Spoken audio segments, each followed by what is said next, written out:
Hello guys, कैसे हो? Myself Pushpendra Singh. Welcome to fluid mechanics series. आज हम पढ़ेंगे फ्लूइड स्टैटिक्स का एक इंपॉर्टेंट टॉपिक फ्लूइड, और मेनली बात करेंगे लिक्विड के बारे में इन एक्सेलरेटेड वेसल।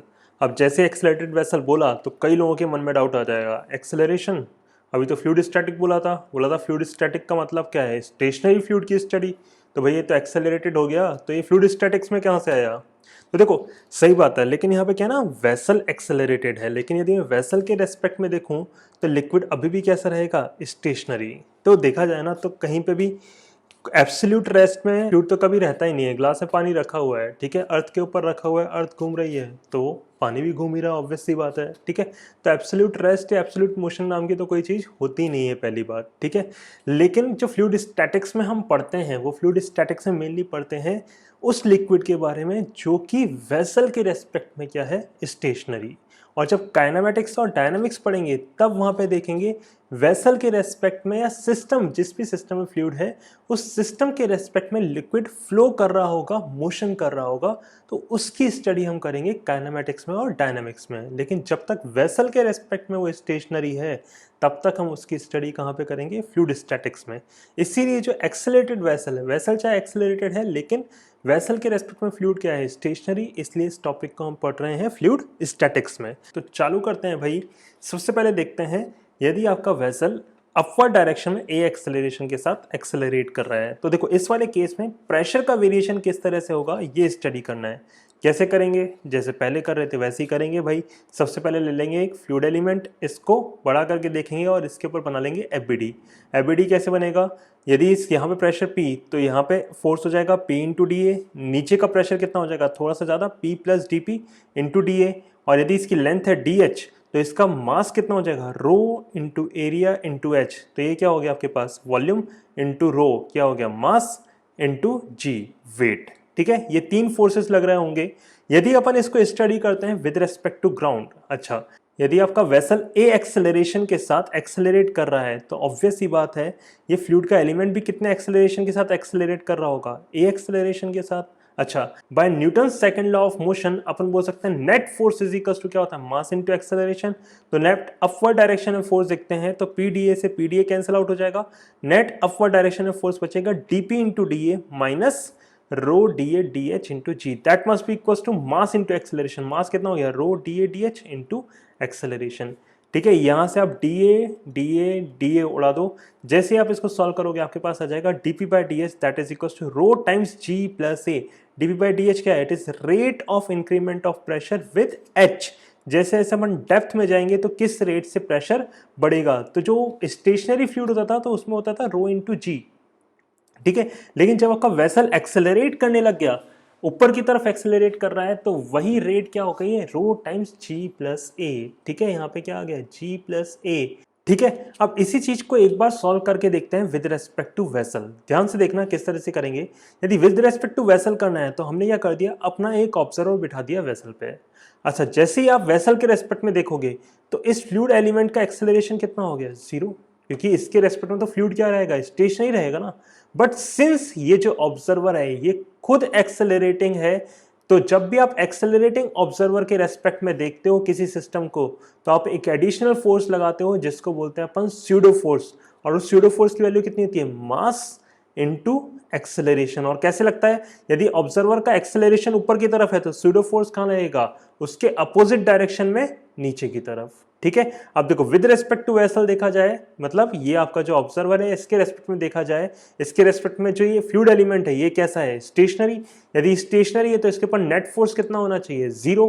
दैट मीन्स जितना फोर्स अपवर्ड डायरेक्शन लग रहा है उतना ही फोर्स डाउनवर्ड डायरेक्शन भी लगना चाहिए। तो अपवर्ड डायरेक्शन नेट फोर्स कितना लग रहा है? पीडीए से पीडीए को उड़ा दो तो नेट अपवर्ड डायरेक्शन में फोर्स कितना हो गया? DP into DA. That must be equal to rho D A D H into A plus rho D A D H into G. तो वही लिखा हुआ है। वापस से यहाँ से डी ए को उड़ा दीजिए, आपके पास आंसर क्या आएगा? वही सेम कि DP by D H that is equal to rho times G plus A. तो चाहे तो ग्राउंड के रेस्पेक्ट में करके देखो, चाहे विद रेस्पेक्ट टू वेसल करके देखिए, आंसर में कोई चेंज नहीं आएगा। जो आपकी rate of increment of pressure है विद रेस्पेक्ट टू डेप्थ वो सेम ही आने वाली है। कितनी? रो टाइम्स जी प्लस ए। तो यहाँ पे एक्सेलरेशन का एक इफेक्ट आ गया कि जहां पे पहले केवल रो जी होता था वहां पे में एक और टर्म आ गई ए की, और क्या हो गया आपके पास rate, row times G plus A. तो मैंने जी प्लस ए को क्या बोल दिया, जी इफेक्टिव, और जी इफेक्टिव की वैल्यू कितनी है, जी प्लस ए, सिंपल सी चीज। अच्छा, यदि DP by D H rho times G effective है, तो जैसे अपन पहले करते थे इंटीग्रेट कर दिया, इंटीग्रेट जैसे ही करोगे तो आपके पास आ जाएगा P is equals to P A T M plus rho times G effective into H. ठीक है, पहले जी होता था, यहाँ पे क्या हो गया, जी इफेक्टिव, और जी इफेक्टिव की वैल्यू कितनी हो जाएगी, जी प्लस ए इंटू एच। अच्छा, यहीं पे यदि वेसल नीचे की तरफ एक्सेलरेट कर रहा हो तो देखो, अब बार बार मैं पूरा सॉल्व करके नहीं देखूंगा, मैं डायरेक्टली ये बोलूंगा। देखो, जैसे यदि मैं वेसल के रेस्पेक्ट में देखूं, तो वेसल के रेस्पेक्ट में इसको तो खत्म करते हैं। कोई भी फ्लूइड एलिमेंट हो तो उसके ऊपर फोर्सेस कौन कौन से लग रहे होंगे, एक तो mg, और यदि मैं स्यूडो फोर्स देखूं, क्योंकि मैं किसके रेस्पेक्ट में देख रहा हूं, विद रेस्पेक्ट टू वेसल, यदि ये नीचे की तरफ एक्सेलरेट हो रहा था तो स्यूडो फोर्स कहां लगेगा, ऊपर की तरफ, एम ए ऊपर की तरफ। तो एक तरह से नेट फोर्स कितना आ गया इसके ऊपर, एम जी माइनस ए। तो आपका पास जी इफेक्टिव की वैल्यू क्या आ गई, जी माइनस ए। ठीक है, तो प्रेशर कितना हो जाएगा, P A T M plus rho G effective, G effective की जगह मैं क्या डाल दूंगा, G minus A into H, simple सी चीज। ठीक है, तो इस तरह से आप देख सकते हो, यदि आपका वेसल वर्टिकल डायरेक्शन में एक्सेलरेट कर रहा हो तो आप डायरेक्टली क्या निकालोगे, केवल जी इफेक्टिव और उसकी वैल्यू यहाँ पे डाल दोगे, बाकी एक्सप्रेशन सेम रहेगा, पी इज इक्वल टू क्या हो जाएगा, P A T M plus rho times G effective into H. Next case आता है यदि आपका वेसल एक्सेलरेट कर रहा हो हॉरिजॉन्टल डायरेक्शन में। तो देखो, जब भी कोई वेसल हॉरिजॉन्टल डायरेक्शन में एक्सेलरेट करता है तो आपने बहुत बार ऑब्जर्व किया होगा, जो लिक्विड का लेवल है ना वो हॉरिजॉन्टल नहीं रहता, बल्कि कैसा हो जाता है, एक इंक्लाइंड हो जाता है किसी एंगल थीटा पर। तो यहाँ पे ये जो किस एंगल से इंक्लाइन हो रहा है, यही निकालना है सबसे बड़ी महाभारत। कैसे निकालेंगे, बहुत आराम से। क्या करेंगे, एक फ्लूइड का एलिमेंट ले लेंगे। कैसा होगा फ्लूइड का एलिमेंट, हॉरिजॉन्टल, क्यों, हॉरिजॉन्टल डायरेक्शन में एक्सेलरेशन है, उसका इफेक्ट देखना है। तो मैंने एलिमेंट भी कैसा लिया, हॉरिजॉन्टल। वापस से बड़ा करके देखते हैं, यदि एक तरफ का प्रेशर P1 तो यहाँ से फोर्स लग रहा होगा P1 इंटू डी ए, यदि इधर का प्रेशर P2 तो ये हो जाएगा P2 इंटू डी ए। कोई दिक्कत, चलिए यदि मैं विद रिस्पेक्ट टू ग्राउंड देखूं तो net force must be equal to mass into acceleration. अच्छा, नेट फोर्स किस डायरेक्शन में देखोगे, एक्सेलरेशन की डायरेक्शन में, तो net force in right direction हो जाएगा P1 DA minus P2 DA, that is equal to mass into acceleration.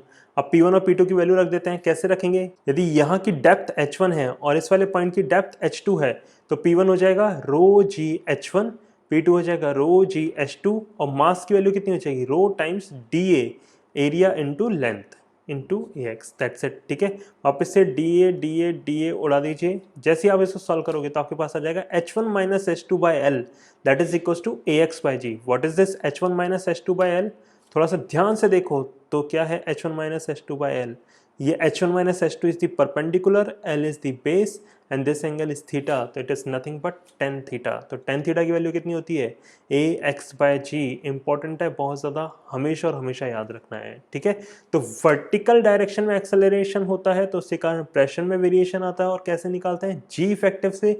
Horizontal direction में एक्सेलरेट होता है वेसल, तो उसके कारण जो लिक्विड की सरफेस है वो इंक्लाइंड हो जाती है, और angle of inclination is given by tan theta is equal to A x by G. चलिए, अब यदि दोनों मिला दिए अपन ने, मतलब वेसल आपका अपवर्ड डायरेक्शन भी एक्सेलरेट कर रहा है और साथ के साथ में हॉरिजॉन्टल डायरेक्शन भी एक्सेलरेट कर रहा है, तो क्या करोगे, कुछ नहीं, बस सिंपल सी बात, वर्टिकल वाला अलग देखेंगे और हॉरिजॉन्टल वाला अलग देखेंगे।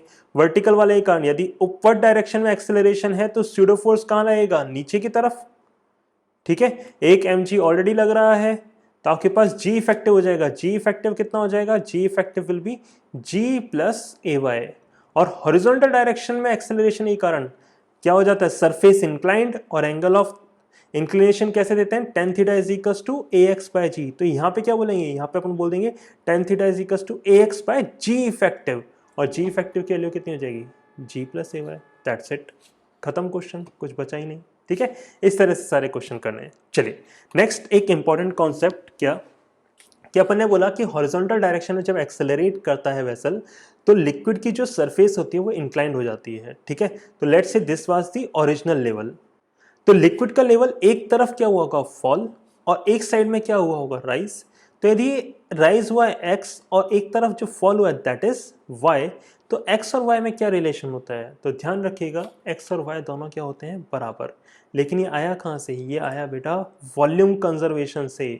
मतलब क्या है, यदि वॉल्यूम कंजर्व रहे, वॉल्यूम कब तक कंजर्व रहेगी, तब तक कंजर्व रहेगी जब तक liquid has not been spilled out of vessel, जब तक इसकी वॉल्यूम कंजर्व है, जब तक ये लिक्विड इस वेसल में से बाहर नहीं जा रहा, तब तक ये वाला रिलेशन वैलिड रहेगा कि x इक्वल टू वाई, मतलब जितना एक तरफ राइज हो रहा है उतना ही दूसरी तरफ फॉल भी होगा। लेकिन आया कहाँ से?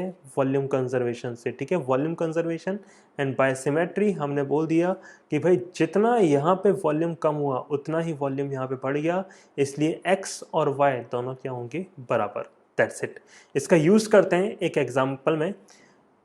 आपके पास एक वेसल दे रखा है जो कि एक्सेलरेट कर रहा है हॉरिजॉन्टल डायरेक्शन में। आपसे पूछा है find the maximum value of ax such that water does not spill out of vessel of square base. तो देखो होगा क्या, यदि आप इसको एक्सेलरेट करोगे तो ये क्या हो जाएगा? इंक्लाइन। अच्छा, वाटर कब तक स्पिल आउट नहीं करेगा? तब तक नहीं करेगा जब तक कि ये वाला राइज होते होते लेवल कहाँ तक नहीं पहुंच जाए? यहाँ पे एकदम टॉप ऑफ द वेसल तक। तो यदि मेरे को मैक्सिमम वैल्यू निकालनी है तो मैं क्या करता हूँ? डायरेक्टली इस लेवल को कहाँ पहुँचाता हूँ? मैक्सिमम टॉप मैक्स पॉइंट पे पहुँचा दिया। ठीक है, अब आराम से देख लेते हैं अपन ax की वैल्यू। कैसे देखेंगे भाई? यदि देखो यहाँ पे ओरिजिनल लेवल था 4 मीटर पे, तो ये कितना राइज किया? ये राइज किया टोटल 2 मीटर। अच्छा, यदि 2 मीटर राइज किया तो यहाँ पे फॉल भी कितना किया होगा? 2 मीटर। ऑब्वियस सी बात। यदि ये वाला एंगल थीटा, तो बताओ टेन थीटा क्या हो जाएगा? Tan theta would be perpendicular. Perpendicular कितना हो जाएगा भाई? बताओ जल्दी से। That is 2 + 2 4 upon base. Base कितना है? 2।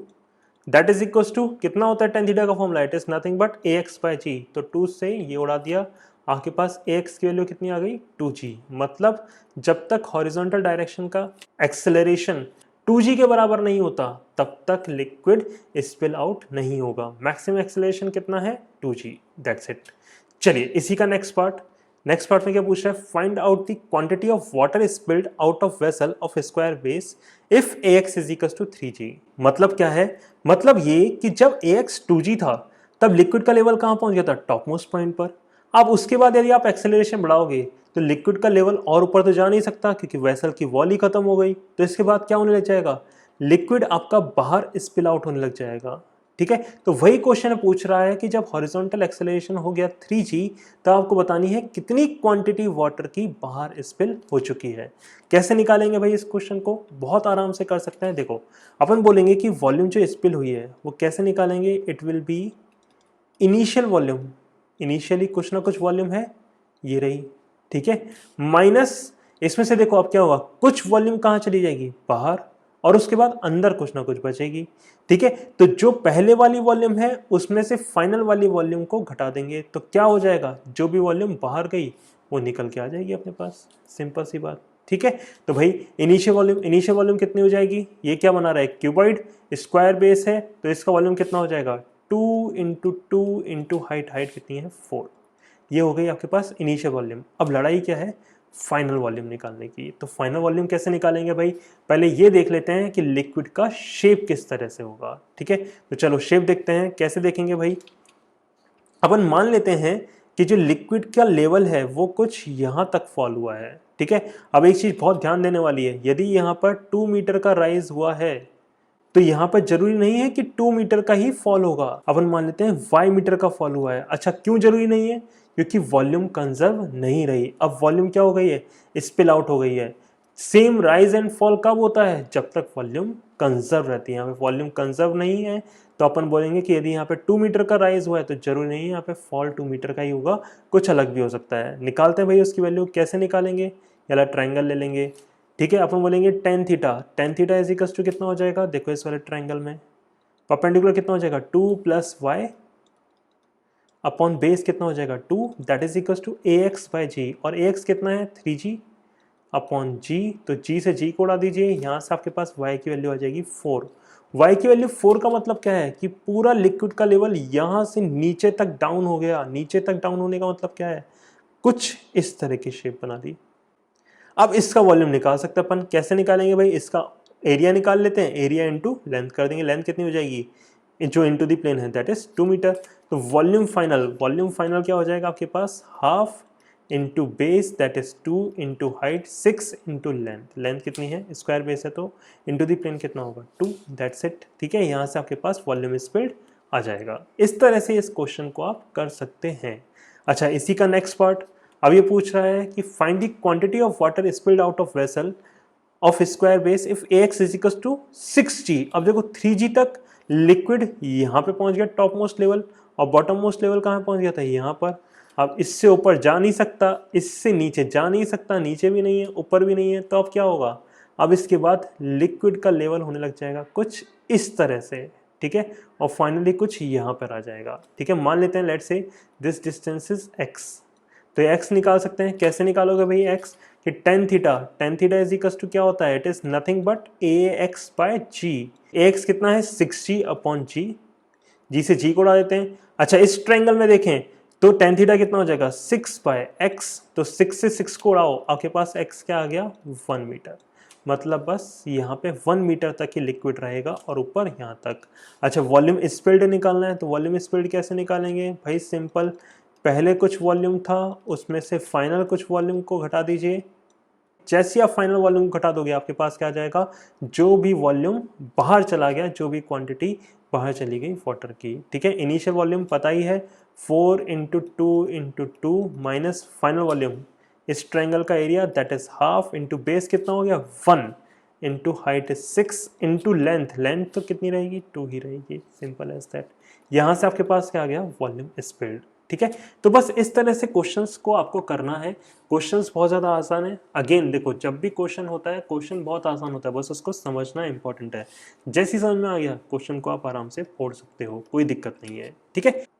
चलिए आज के लेक्चर में इतना ही, thank you very much. Next lecture में हम देखेंगे एक बहुत इंपॉर्टेंट प्रॉपर्टी बॉयंसी के बारे में, बॉयंट फोर्स के बारे में देखेंगे, आर्किमिडीज प्रिंसिपल के बारे में देखेंगे। तो जो नेक्स्ट लेक्चर होने वाला है बहुत ज़्यादा इंपॉर्टेंट है। यहाँ तक में आप जितने क्वेश्चंस कर सकते हैं, वापस से बोल रहा हूँ क्वेश्चन ज़्यादा से ज़्यादा कीजिए। कोई भी डाउट आता है मेरे को मेल कर सकते हैं या फिर आप कमेंट्स में पूछ सकते हैं, ठीक है। चलिए best of luck, thank you very much, bye bye.